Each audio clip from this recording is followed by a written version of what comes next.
Pubco Studios in Oklahoma City. You're watching The Press Row. I'm Jenny Carlson here with Barry Trammell, and we are brought to you by Papa John's Pizza. Go online right now and order your pizza at papajohns.com. Time for We Pick 'em. It's all NBA, all playoffs, all the time. Let's pick some series, Barry. Let's start in the West. Let's go all West, in fact, and talk Rockets, Blazers. Who you got winning this series? Well, I've got the Rockets. This is probably going to be the best series in the West to start with, if it's not Grizzlies Thunder. When you have the 4 or 5 teams, it should be pretty even.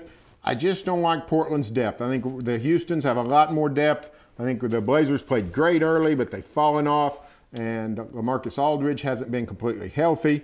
I like what Terry Stotts is doing with Portland.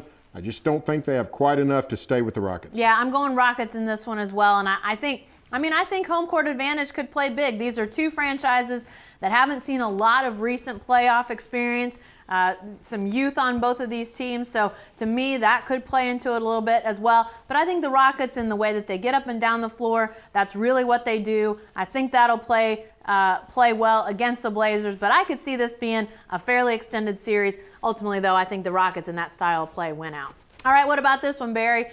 This is the 3-6 matchup. Clippers against the Warriors. Who you got in this one? Well, I got the Clippers, and if Andrew Bogut, the Golden State center, had been healthy, I think this would have been a really intriguing series. But without Bogut, I don't see any way the Warriors can keep up with the Clippers.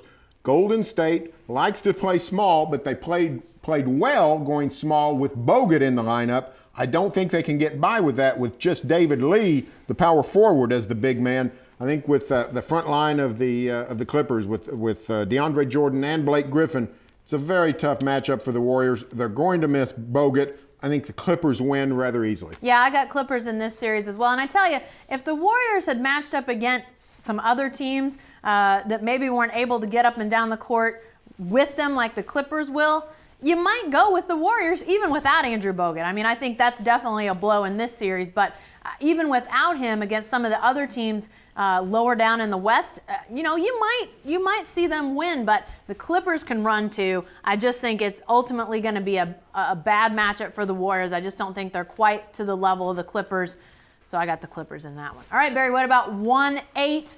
It's a Lone Star State battle between the Spurs and the Mavs. Who wins this one? Well, I got the Spurs pretty easily. In fact, I think I'll take a sweep of San Antonio. Dallas has had a great year. Rick Carlisle's done a fantastic job getting this team sort of patched together around Dirk Nowitzki. But I don't think they have the defensive prowess to slow the Spurs. I think they're streaky shooters. Monte Ellis is a volume shooter. That's never a good idea in the NBA playoffs. I just think the Spurs have way too much for Dallas. Yeah, I'm going Spurs in this one as well. And kudos to the Mavs to get it together because except for Dirk and maybe a couple other characters, it's been an ever-changing cast of characters in Dallas. They just keep shuffling guys in and out. Consistency, chemistry, some of those sorts of things that I think could really benefit teams just has been lacking. So, yeah, what Carlisle and Dirk, I think both of those guys have to be given a lot of credit for the Mavs' success and what they've done. I just don't think it's going to be enough against the Spurs. I think the Mavs could win a game, 1, but I don't see that series going any more than 5. All right, Barry, what about the main event for our folks here in Oklahoma City? Grizzlies Thunder. Let's talk first games first. Game 1, Saturday night, 8:30. Who wins that opener of this series? Well, I'll take the Thunder, but here's something interesting. The last 2 times these teams have met in the playoffs, 2011, 2013, the team that won Game 1 did not win the series. Grizzlies win Game 1 here in 2011. And the Thunder fought back, and it was a fight to the finish. 7 games, so Oklahoma City finally pulls it out. Last year, Thunder wins Game 1 again. Then the Grizzlies, without having to play against Russell Westbrook, win 4 straight. So Game 1 doesn't mean you're doomed. I think this will be a good trendsetter for the series, though. What kind of action are we likely to see?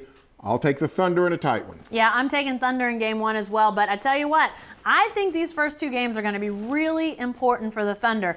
I know that you'll hear it, and guys will say it, series doesn't start until somebody steals one on the road. Well, the way the Thunder is sort of staggered into the playoffs, you got to wonder, are they going to be ready to go? Can they flip that switch? We're going to be writing about that in coming days.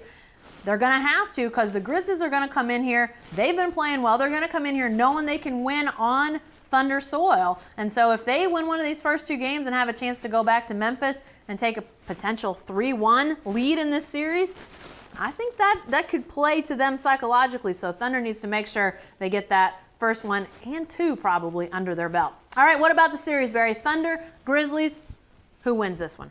Well, I've got the Thunder in 7. I'm not overly confident. I think it's a bad matchup for the Thunder just because I think the Grizzlies are a bad matchup for anybody. I think they're a playoff perfect team in terms of grinded out defense, lots of veteran leadership. Now, I do wish Lionel Hollins was still coaching Memphis. I think their chances would be a lot better. But I do think it's a tough matchup for the Thunder. But the Thunder plays good defense when it wants to, has Westbrook and Durant, so can score, and has a lot of playoff experience, even among its young guys. So advantage Thunder, but it's not going to be easy. I've got Oklahoma City in 7. I'm going to take the Thunder as well. I'm going to go 5. I'm going to say the Thunder wins on home court in 5 games, but I wouldn't be surprised to see it go longer than that. This is definitely not, to me, an easy series for the Thunder for everything Barry mentioned, but as good as the Grizzlies defense is, we've had a lot of conversations in our office about this, as good as the Grizzlies defense is, Thunder defense can be really good too. Now, we didn't necessarily see it the last few games of the regular season, but I have to think when the pressure is on, the focus is high, these guys are going to be able to stop the Grizzlies more than the Grizzlies stop the Thunder defensively. I just think the Thunder has more offensive weapons. They can get more done against the Grizzlies defense than the Grizzlies will be able to get done against Oklahoma City's defense. But get your boxing gloves out. It's going to be fun for the next couple weeks. And be sure to stay with the best coverage team anywhere at newsok.com and every day in the Oklahoman.